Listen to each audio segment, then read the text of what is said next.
But hey boys, it's me again, Hey guys, Midget here, and welcome back to another episode of my Derby Career Mode. To get this episode started with the East Midlands Derby, and I gotta tell you, it was a pretty poor East Midlands Derby. You see that we are the highest scoring team in the league, but Forest are the best defending team in the league, so this game wasn't obviously gonna end, 5-5.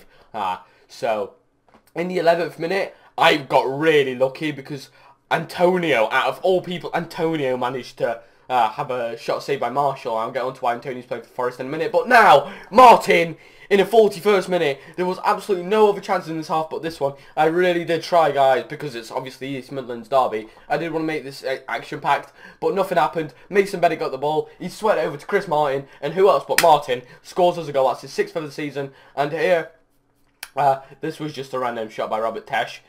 Basically, why Antonio's there is because obviously I use current customized squads because I overwrote the save and I forgot to take him out of the Forest squads. But in the 49th minute, Bradley Johnson had a tame effort, and you can see his reaction to that shot. It was pretty dire.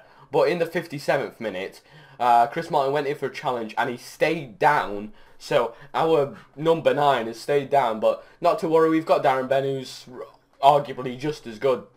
But Forest did come at me. Sounds a bit wrong there, I know. But they did start having a few chances. But if anyone was to score, it would be me, I was thinking. 83rd minute, we had a pretty decent chance. 87th minute, Ince lobs it over to Darren Bent. Darren Bent carries on running. He sweats it over to Ince. And do we get the second? You fucking twat! No, we don't get the second, but the match nevertheless still ends 1-0 to the Rams, so the Brian Clough Trophy is coming home to the iPro Stadium, and we do some training sessions. I really want Hughesy to get that 75, and look how close he is. Well, at this point, he's not very close, but Mason Bennett's really close to being 69. 69. Anyway, we're going into this game against Reading, away at the Macron, I believe it is now, not Medeski. So, away at the Macron. And in the 5th minute, the first chance game was Bent played in Bennett. Bennett sweated it across, drilled the ball across, but Ince just couldn't get his head to it. And Ince right now has to pull his shit together, because in this career mode, he's not scored a single goal this whole season, which is absolutely dire. But as you see here, I didn't think that went in originally until he started celebrating. Orlando Sarr managed just from the acutest of angles to head the ball into the back of the net, and Richard Keel tried keeping it out as best as he could, but he couldn't eventually keep it out. And as you see here, in a couple of minutes later, Mason Bennett had a shot saved by Ali Al-Habsi and decided to take the corner short. Mason Bennett passed it through to Jeff Hendrick. Jeff Hendrick to Hughes. Hughes to Shackle, who passed it to Ben. Ben has a shot saved by Ali Al-Habsi, but he gets the rebound, and Darren Bent puts us on level terms here at the Macron, which I was expecting. I was hoping for at least a draw out of this game. Not in a bad way, not saying that Reading are bad, but I would, want a draw here at the Macron, or Moulton Road as it's called. Anyway, going into the 50th minute, Bennett played the ball over to Sewan-Akambo. Sewan-Akambo just managed to get it over to Hughesy. Hughesy to Bennett. I decided to have a shot, and it almost works, you know what I mean? Ali Habsi was caught off guard there, but his shot, Bent's shot, was just not the greatest. In the 82nd minute, obviously going to be another draw, because we know what I play like. I had a shot blocked by Williams, and the chance came to nothing, and this game did end 1-1. I am currently the team in the league that's got most draws, which depends what way you look at it. Are you pessimistic or are you optimistic? Because at least it's not like we've got points out of those games, so you didn't lose.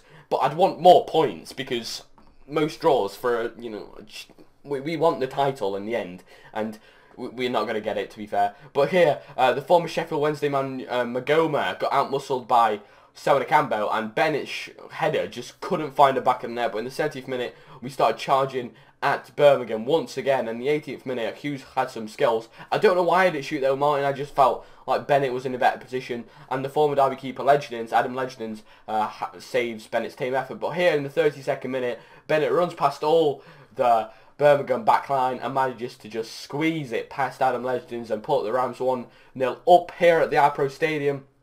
And I was controlling this game at this point. I was like, I'm just gonna win this game, I feel, because my main problem right now is I can't score. If I score one, I just can't get the second that will kill the game off. And as you see here, Magoma again, how did he miss that? I was laughing my head off, because that looked a certain chance, and I guess that's why he played for Wednesday, because he's quite shit, you know what I mean? But yeah, whatever. Just gonna not have to take the piss off Wednesday, because there's just a goal gone in, you know what I mean? I was so pissed, and you can see me right now. I just go and check the stats. I was so pissed because I had 8 shots, and they had 2 on target, you know what I mean? It's like, what the fuck? And in the 86th minute, the last chance of the game, Hughes had a very good shot, stopped by Adam Legends, and I checked my objectives, and I'm currently 7th in the league, and I'm meant to be winning the league title. I thought it was automatic gain, automatic promotion, but it's no. They want us to win the league title, which is not happening. But look at here. Hughes is so fucking close, and he just didn't grow at all. I was like, are you pissing? And then here, I was really scared because it says time for a change at Derby County. I was like, oh no, they want to sack me. They want to sack me, but it's just about getting new strikers into the team because they don't create enough chances or clear-cut opportunities or whatever you want to call it. But then I got into this game, I was like, my strikers don't create enough clear scoring opportunities, yet I'm the top scoring team in the league.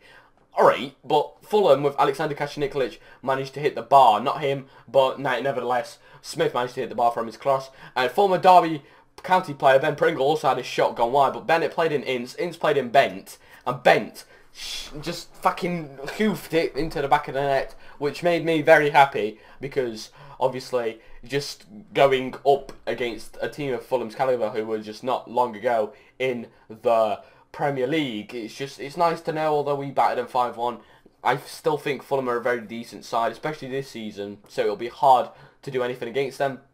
But Lonergan saved Ince's shot, which could have been his first of the season. But here, I just wanted to show you, Charlie Taylor fucked up, but look at Keogh. He just read that so perfectly. He read it like a book, and he just managed to block the shot, which I was so happy about.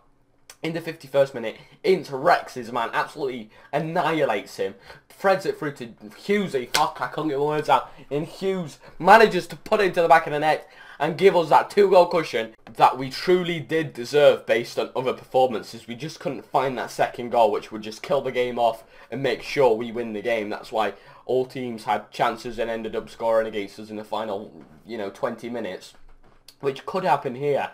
But Marshall performed a very reactive save, and we did end up winning the game 2-0 at Craven Cottage, which, if you ask me, that is a pretty goddamn awesome result. Final training session, you see here that Hughes doesn't grow again. I'm just so pissed. But anyway, guys, if you did enjoy this episode, look how close he is, like, fucking hell. Anyway, if you did enjoy this episode, make sure you go hit the like button below. This is Midget. I'm going to see you guys on the next episode, and peace out. We're 6th. Fuck's sake.